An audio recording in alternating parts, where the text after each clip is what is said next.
welcome to Lockdown Workshop. It's June, it's peeing it down, got a bit of work to do, don't need to go up to the new workshop, I can do it in here. It's a fairly clean job though. I have got to get some oil and grease off it before we do it in here because I'm going to do it on my work desk.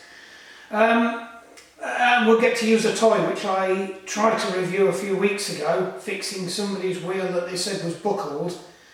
And it wasn't, it was the tyre hadn't been pumped up. Ironically, it's one of his wheels, but not off that bike, it's off an older bike. He's broken a couple of spokes, or he's broken one spoke. Looks like somebody's had a go at fixing another spoke in the past, which might have left the wheel compromised on one side that's caused the next spoke to break, but I've had a quick look around the rim and it looks like a few spokes have been replaced. So anyway, we're gonna do a spoke swap. So it's kind of a how-to video on how to swap a spoke out. I've already ordered the right size spokes, so I'll explain the process of how you measure the spokes and stuff like that, and we'll go through. So I'll just shove the remote in my pocket. I have. We'll just have a quick look at the wheel. We'll have a quick natter and then we'll crack on with it. Get back again. Are we in focus? Cool. Right, so here's the offending article. It is off a Giant Defi. It's an oldish one, probably about 2014. It's got Shimano 105, so I think it's the Pro 2, if they were using Pro 2 then. It's got a set of aluminium clinchers, probably about 30mm profile, I'd guess. Don't know. They're not giving me much information on there, but they look slightly less than my Planet X ones anyway. So what's the problem? I did have to take the spoke. When it came to me, that spoke there was snapped, but it was still attached. He'd wrapped it round, which is basically all you can do if you're out on a ride. If you can't get it unscrewed, because you haven't got one of them on your multi-tool to hold that, then basically the thing to do is either get a tie wrap and tie wrap it to the spoke next to it, so that it in a couple of places, or do what he did and just bend it round a couple of spokes so it can't possibly flick out and catch your derailleur. Because if it catches your derailleur, it'll be good night Vienna, and the derailleur will go round and round and round, and horrible things will happen. It'll be very expensive, like the was that a Trek? The mangled derailleur. Can't remember. But anyway, the derailleur was in a place where the derailleur shouldn't be. Derailleur's not supposed to be that side, they're supposed to be that side, and it was up there. And it was very bent out of shape. Right then, so we're going to replace that spoke, but I did notice there's an odd coloured spoke there, and that is not right. So I suspect somebody's lobbed a spoke in and didn't measure it. And that spoke, I think we will find, is probably too long. There are quite a few spokes that don't sound too good. There's a different, now on this side though, they're even worse. They sound terrible on that side. So we'll have a quick play with that. I have already deflated the tyre because I'm betting on that I will need to deflate. Well, you've got to with these, because you've got to put the spoke up through the hole and then drop the eye up, the nipple onto it from the top through for this particular wheel. I could probably I'm kind of hoping I'm going to be able to get away with chucking the spoke through, and I can get it up and over without having to take that off, because that is fairly flipping hacky. But if that's not the case, I'll give that a quick blast off with some of the crud cleaner I've got, and we'll get that all cleaned up and then get that together. So we've got two spokes to swap, but just for shits and giggles, we'll stick it in the tool and see where it ends up. I have no idea why you turned off then. Anyway, right, so we've got it up on the table. As I was saying, yeah, I always check these just to make sure that they are as they should be, and lo and behold, the springs were missing. I don't know why I'm trying to clamp that on. You don't actually need to clamp it on, do you? Because this will clamp itself. Right, so we'll just give it a quick and have a look, see how bad it is. That's interesting. It's not actually that bad. I've seen worse. Yeah, that nipple's just disappeared for us. So we're going to have to get that nipple out now with a magnet. That was a stupid thing to do, Mark. I should have put a bit of tape around that and then I could have fished it out with a magnet. It's now rolling around in there. It's not the end of the world because we're going to take the tire and the tube off. We'll roll it round until it gets to the bottom and then we'll suck it through with a magnet. Now if you look at my Campag wheels over there, they don't have any holes in there, and you drop every single nipple through the valve hole and then you feed it round with a magnet until you get it to come through the hole, and then you have to hold it and then you have to screw the spoke into it, and then the spoke clips into the hub in the middle. Alright, stop swinging around there. So yeah, it's not actually that bad. In fact, I'll give you a pretty... There you go. Right, let's see if you can see that. So it looks like we've probably got about 3-4 mil of movement on one side, probably about 2 mil on the other side. Don't ask me how that's possible. You'd think it'd be about the same. I could put the dial gauge on it, but we're not even close to needing that yet. So let's get the tire and inner tube off this. Let the dog see the rabbit, and then we can. Yeah, I know. I do like watching you struggle with tyres. So let's give you all a laugh. This what they call it now, it's that monkey thing. Monkey, I can't remember what they call it now. It's a true tension. It's the chain monkey thing that you buy for the bike, the motorbikes and push bikes. And they do chain cleaning products, but they seem to have gone a little bit further now into other stuff. It's a good tool, but it takes some going sometimes. But once you get it under the tyre, it's generally quite quick to get stuff off, because it's quite a big lever. Even if it's hurting your fingers, you can just put a towel over it.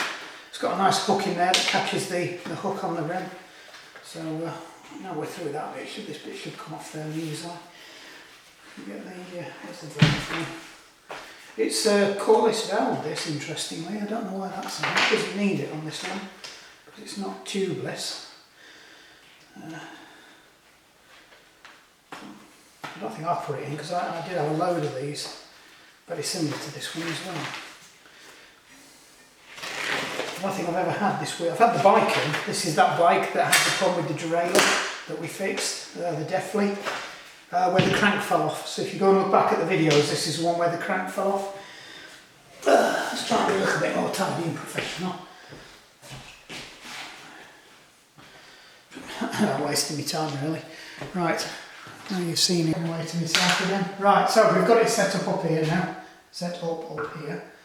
I just need to find my magnet. I had a magnet.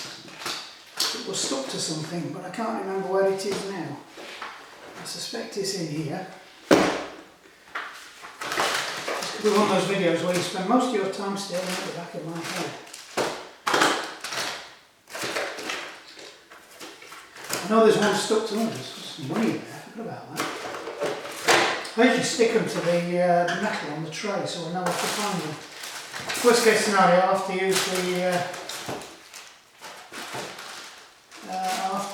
the iPad. I was looking to that the other day.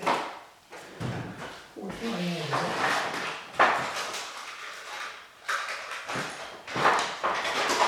Too much rubbish.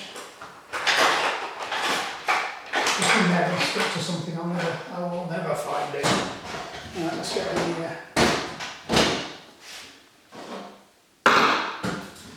nearly forgot that was there. The toolbox out. Try to hope not to get this one out today. Let's have a look if we've got any magnets in here. And I've just locked the garage up as well, just for good measure. Right, well we'll get that out because that's my favourite spoke tightening tool. Again, I think it's an area to be stuck to something and I'll never see it again. Never to be seen again.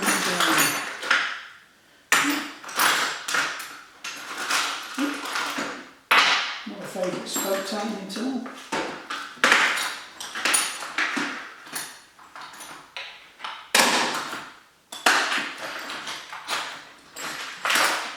Alright, let's have a look, see if we can find where it is.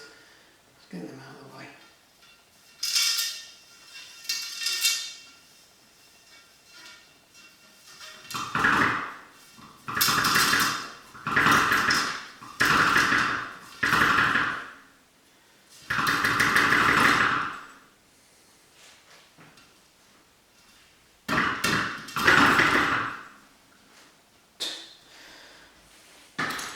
I need a magnet. I might have to turn you off and go and find a magnet. I don't think I'm going to get very far without a magnet.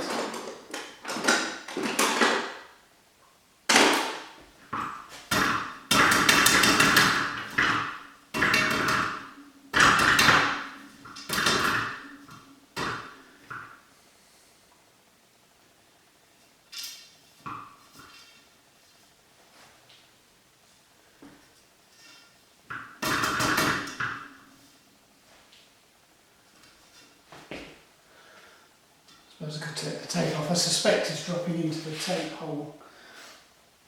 Can we get this tape out? The trouble is I don't like taking tape out because it's a pain up the backside to get back in.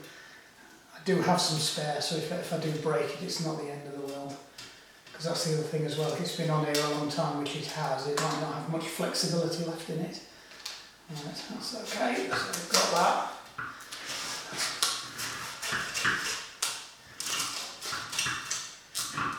Starting to make headway now. Yeah, just run it backwards and forwards a couple of times, it will eventually let go.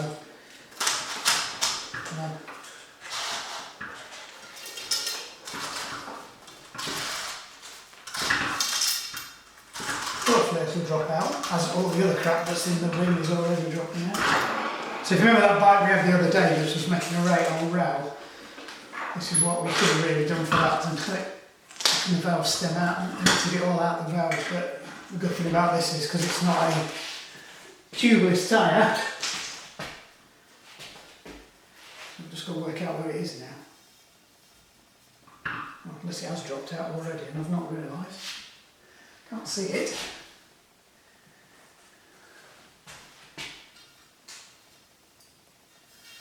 I can't see it in any of these holes. Sometimes they end up sticking out of the hole because it can fall potentially out of any of these holes.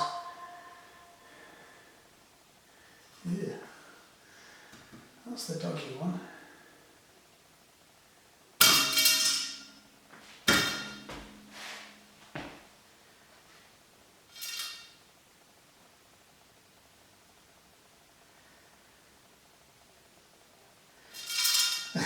If I keep moving it slowly, it will eventually drop out of the hole at the bottom.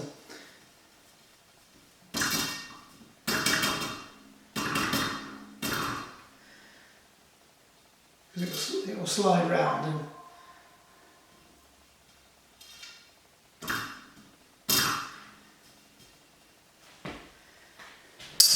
there we go. Bingo! Right. Now we've corrected the first mistake. Let's get the other knackered spoke out. In fact, no, let's not. Let's see if we can get this working. First thing we need to do, measuring the spokes. So always, never, ever, ever, ever, ever throw away your old spoke. They usually snap there. In very rare cases they snap there, but it's usually there. There's a hollow retention because it's been bent there already. It's already a weak spot. You get galvanic interference from two different metals going on. So generally it's not a very good place to be if you're a spoke. Now you can see with this one, that's exactly where that one's broken. It's broken right on the top cap. I mean, they make that nipple at the end. I don't know if you can see that.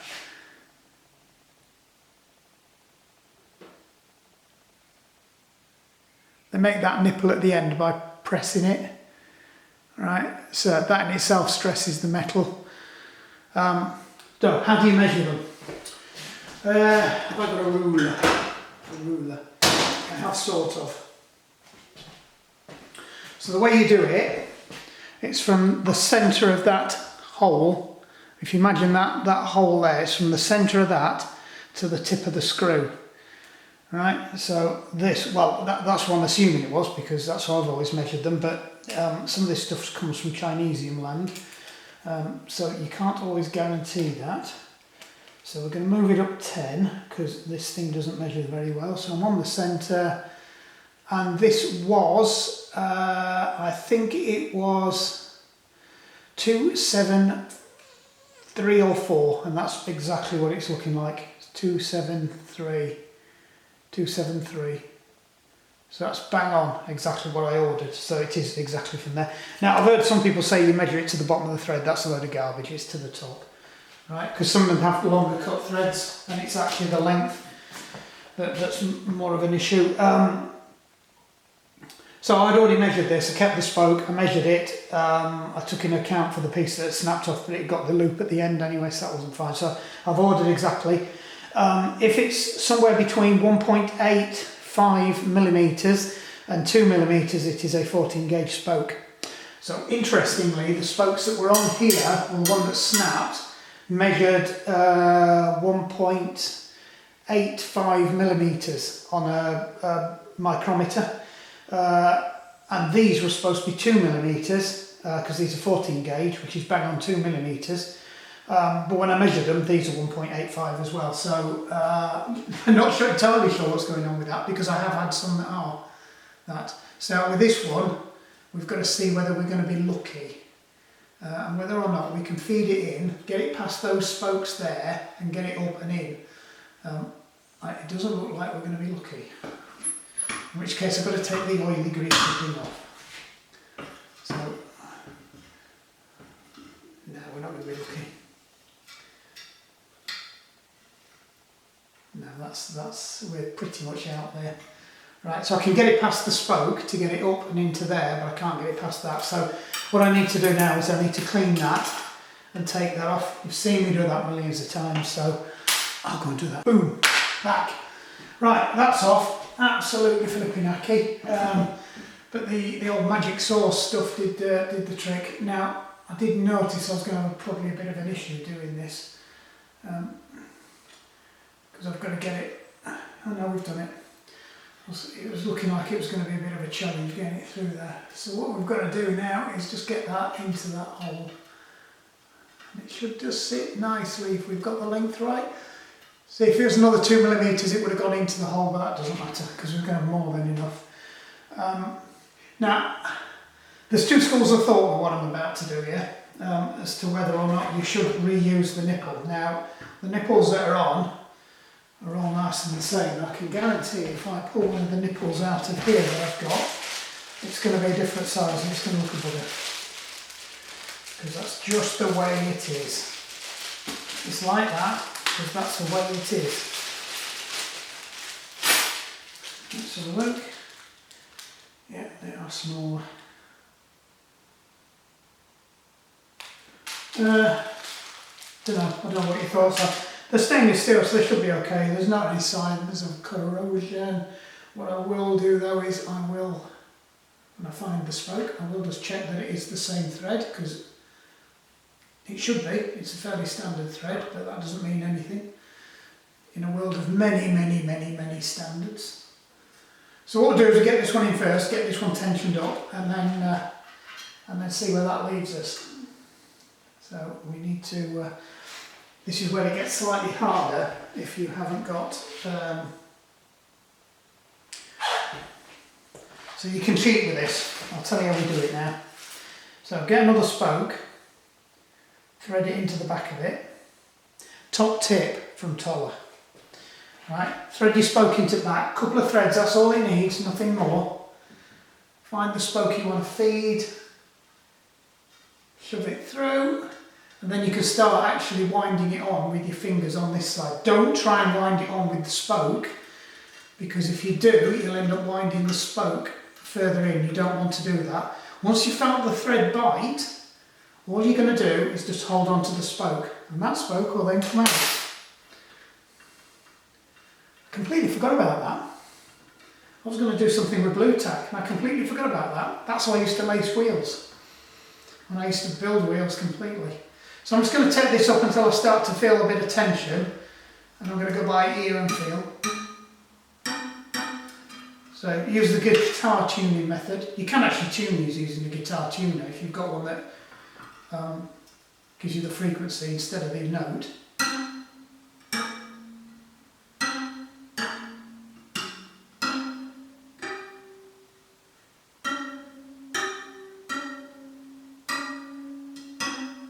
Right, that's about right. I think we'll go with that.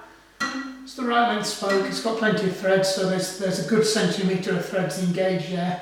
Right, we're just going to find the other dodgy spoke now, it's this one. And we'll take that one out as well and have a look, see what's going on with this one, why it won't tighten up.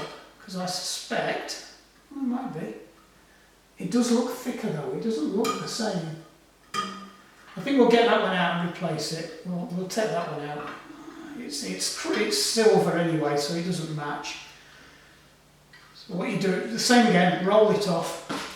Once you get so far, feed this into the bag, and I've got no light whatsoever there, so you have to allow for the fact that the nipple's at a slight angle as well, and then that's it, I'm on. So what I'm going to do is exactly the same thing again, except I can't hold on to it this time because it will wind it further onto there. Once you feel it won't go any further, keep winding, winding, winding, winding, winding. Keep tension on the spoke here so you don't accidentally unwind it, and then never use the spoke to unwind it, that spoke to unwind it, always just keep winding it. I think it is too long judging by this, because I've still not seen the thread, so I suspect that's why it won't tighten up, because it had run out of thread. It's still going. Still going, still going. I have to pull it through in a minute to keep winding it. Yeah, that's not right. It's either the threads are gone, and I think we've got it now. Yay! Right, so I'll be interested to see how long this one is, wherever it's gone. Ah. Yes, I was right. It was too long, and it's not run out of threads. Somebody's cut the threads off it, so it hasn't got enough threads. So I suspect there was it had ripped the threads out. Let me have a look, see if I can get that into a better position. I think that's the better position for it. Yeah. So I'll show you this in a minute.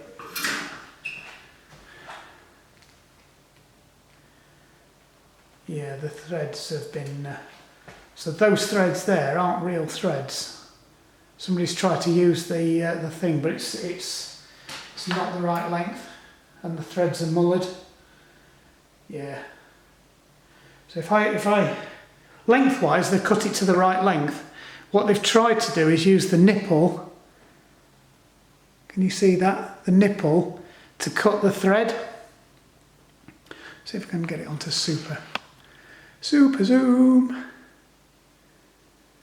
Right, so if you look at the black one, that's one of the new ones. You can see the thread's more defined. There's possibly about 2 mil of real original thread at the top.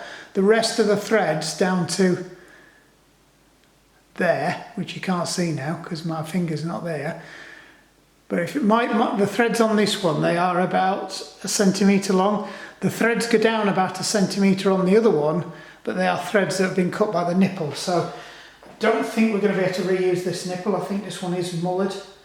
It's had the threads ripped out of it. Yeah, it's definitely feeling like it's cross-threaded. So that's good night again. So we're going to have to break out a new nipple for that one. And you can get it in the bin. Let me break out a nipple. I'll have to look in the other bag, see if I've got longer nipples in there, but I'm not too fussed about it. So we'll do the same cheat, because there are some good threads on the end of this. Yeah, you can see that there are no threads on that at all. You can see there's a little bit of knurling, but there's probably literally about 1 millimetre's worth of threads. So let's shove that in. I did try to get him to tell me he'd swap the spoke, because I kind of suspected it was a bit of a bodge job. I've got a suspicion I know which bike shop it was did it, but I will keep that piece of information to myself. Just buy the right foot, especially if you're a bike shop. I mean, you're going to have the right spokes. If you haven't, it's not like me. I mean, I don't do that many wheels. So every time I have to buy a pack of spokes, and I buy 40 at a time. So that next time I've definitely got the right spokes. I've probably got about 3 or 4 sets now of different sizes. Now, if you're 2 or 3 mil out, yeah, you can trim the spoke down, or like these are 2 mil, they were 75s, the ones that were supposed to go on. So you can grip, because there's still centimetres worth of thing in there, so that's fine. You know, guess what? It's a different size flipping nipple as well. That's just typical. I had this the other day. What size is that one? It's a Park Tool. I never realised that was a Park Tool. That's a bit posh. It's another reason why you want to keep all your nipples the same, because there's nothing more annoying when you're doing a bike wheel right, that's bit now, so I can just wind that one out. So same again. I've used the very suspect spokes. I was going to keep that as a spare, but I don't think that's useless of anything now, apart from nose picking or something, but we'll keep it in there in case I can use it for something. Right, so we were on a 3.3 because that's colour coded to that, so I think these are a 3.5. Guess what, I can't remember which one it was. That's got an odd spoke in as well. So it looks like it's had a few broken spokes.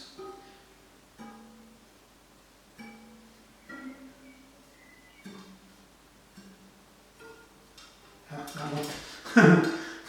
That one. So we'll do the same. We'll wang it up to. Not nowhere near yet. Because if you get the tension right, you're going to be 9 times the way there, unless the wheel is genuinely buckled.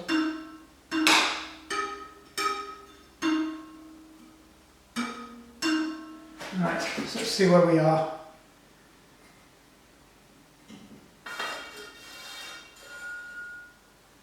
Right, so we're using the grazing method. I think it might be better if I bring you. Are you there? Right, so get it past the thing, just gently drop it down. Right, that's starting to drag already. So it's on this side, which means I need to pull some spokes on this side over. And it goes from this point here where it first jams to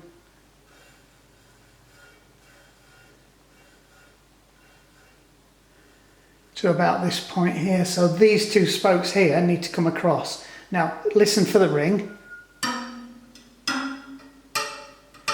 Right, so we're going to slacken off this one because the one on the other side's got a higher tension. So we'll just slacken that off a little bit. Now these should be... Listen for the clunk as well, because you might have to turn it more than it actually goes. And then we're just going to nip that one up. And we're going to nip that one up, and then we'll see where that leads us. Right, so it's stopped grabbing on that side now, so all I do is I just push them in, wang it around a couple of times. It knocks them out the way, but then as it slows down, it can grab them more. Right, so it's starting at that one, finishing at that one. So they want a bit more, it's those same 2 again. So again, slacken that one off, tighten that one up. Now if these were aero spokes, I'd have a bit of tape on as well. So we're just going to let the wheel knock the little fingers out of the way. Right, so we're going to do this side now. Right, so it's catching there. It's quite a big buckle out, that one. And it's finishing there. So it's going through 3. So it's pulling it this way, so I need to slacken off on this side, which means turn that one, turn that one a bit more, turn that one a little bit less, tighten these up, and tighten that one up, and then see where that gets us. So it's already starting to come back.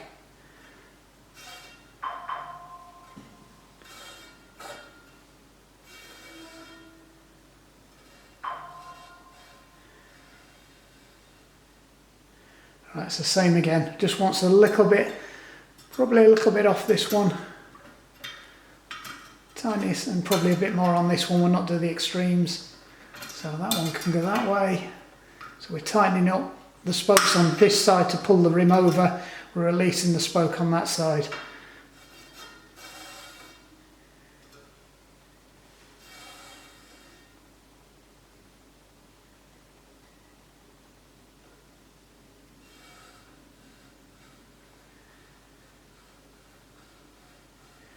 Just starting to catch there, so we'll just nip that one, slacken that one, nip that one. Now we're getting closer. Put the fingers back in again.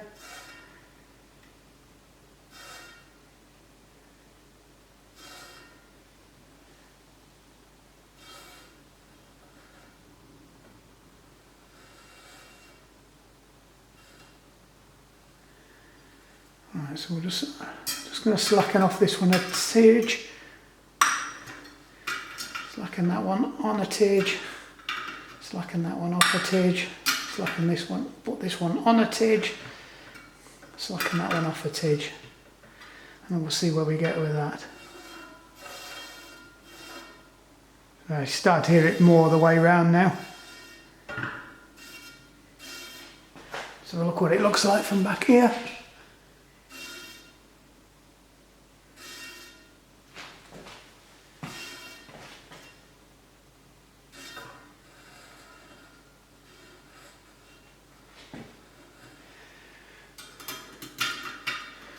So I'm just going to, given that these spokes were quite slack, I'm going to, I think these are a different set of spokes this time.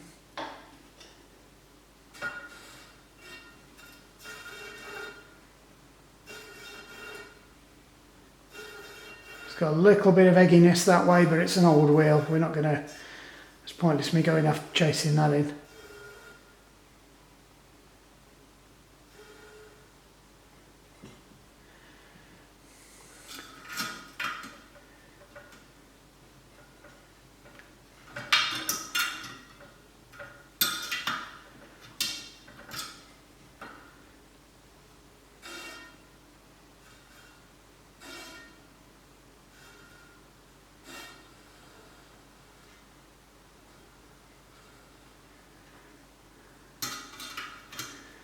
Just going to nip it up again, that side. I think it's had quite a few new spokes, this one. Oh, listen to that. That's the other thing as well, sometimes you think you might not be, you're moving stuff and you're not, you're just twisting the spoke because it's not. Right, that is pretty good.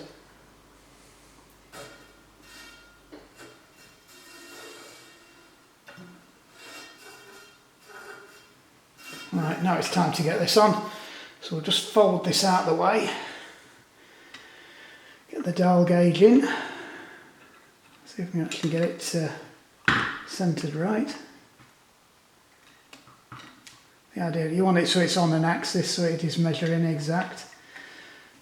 Oh, this is being awkward now.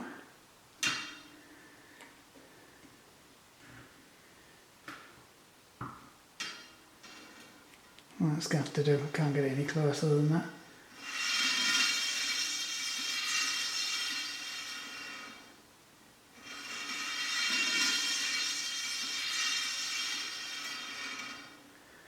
Right, so this one is still too far this way, so it just wants a little nibble.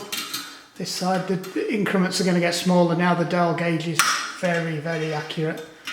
So it looks like it's jumping masses, but it's not really.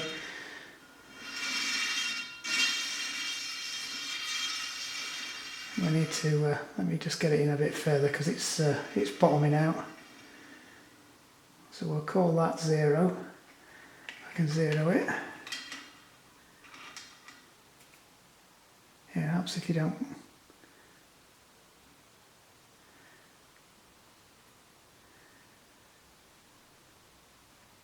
It's near enough 0.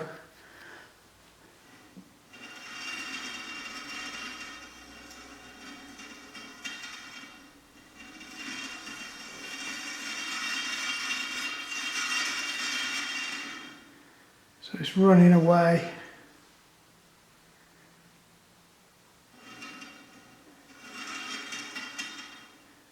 So it's going away.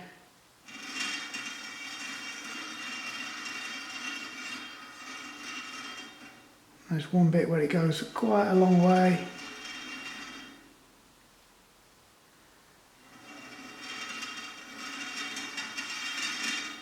And it's that bit there. So this time this one wants pulling this way a smidge. So tighten that up.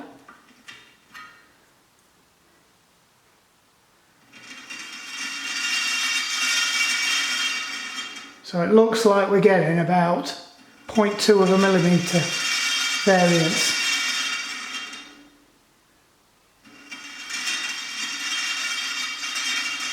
The centre appears to be about there. So we've moved it now.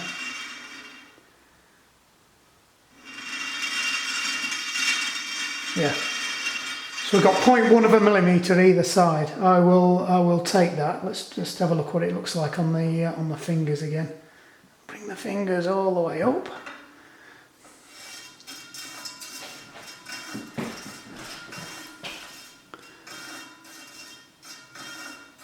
That's pretty good. There's a little bit of up and down, but I'm not too fussed about that. You can get rid of that if you put the dial gauge on. You find out where it's got its low spot, and what you do is you just slacken off a couple of evenly on both sides, there and there, and tighten up equal number of ones here, and it will pull it up and let it go a little bit that way, depending on where the egg is as well. But I'm pretty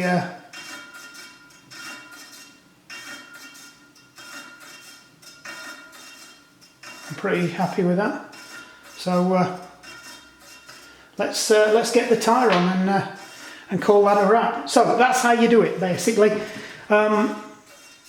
Like I said, if you get the up and down oscillation, so it's doing that, find out where the low spot is, and then what you're trying to do then is pull the rim up. So you've got to so you don't send the wheel off true again.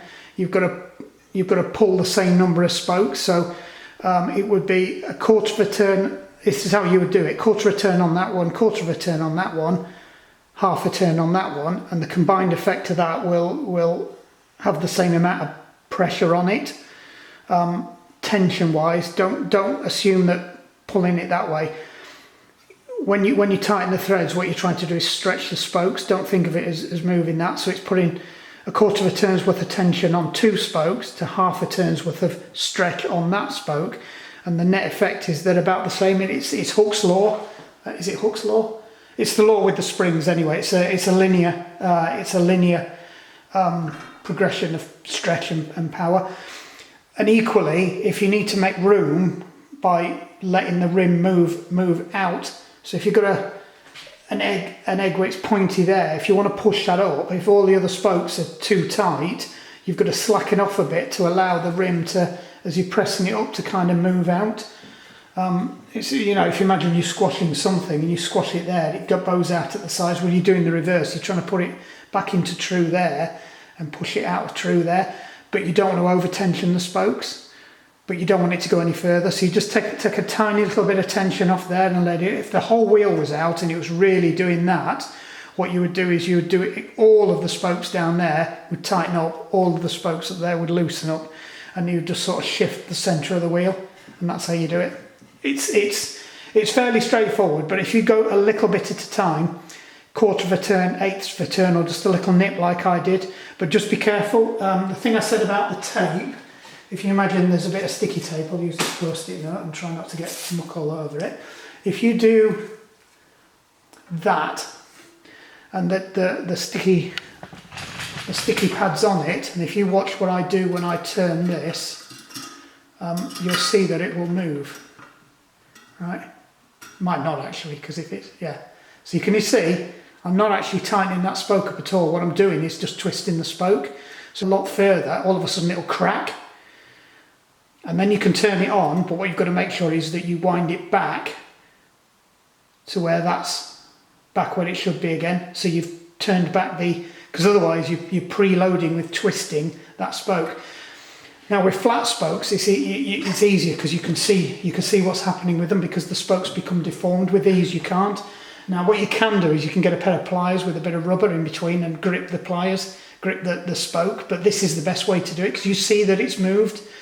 You know that it's moved, keep turning it further until it stops moving, and then put in the amount of turn that you needed to put on, but then twist it back and it will go back. If not, you might have to move it back with the... what you don't want to do is leave these with tension on. So if you heard, I was listening for a crack, and as soon as I heard the crack, that's it releasing the thread, and it's now starting to tighten it up, and then I turned it back a little bit. Some very strange sounds, but like I said, it's quite an old wheel. They're all ringing though. What you're listening for is a dull thud. Yeah, that's a bit loose.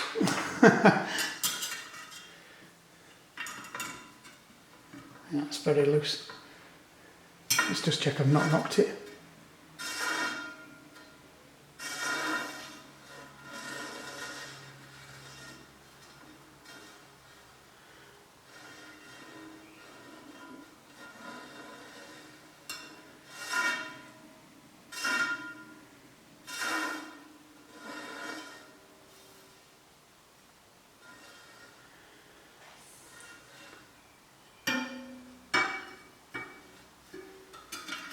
Alright, let me just slacken that one off. And slacken that one off. Tighten that one up. See, we're back again. Right, anyway, I'm going to cut it there. I hope that's been useful. A bit more technical stuff than normally hammering stuff with and getting muck everywhere. I've still managed to get muck all over my desk. I'm going to have to tidy up before I go to work tomorrow. So I work here. Right, anyway, that's it. Like and subscribe. Let me know if you want to see more videos like this. I'm going to get around to actually taking a wheel. I've got an old wheel. I might just take it to pieces completely and then rebuild it, because I haven't done it since I was a kid. So, could I still do it? Don't know. I can't remember how good my wheels were, to be honest. For all I know, they were crap. I just thought that in my memory, they were good. Anyway, right, let's leave it there. Hope that's good. Oh, we are still recording, aren't we? Cool. Right, like and subscribe, hit that button, all's good.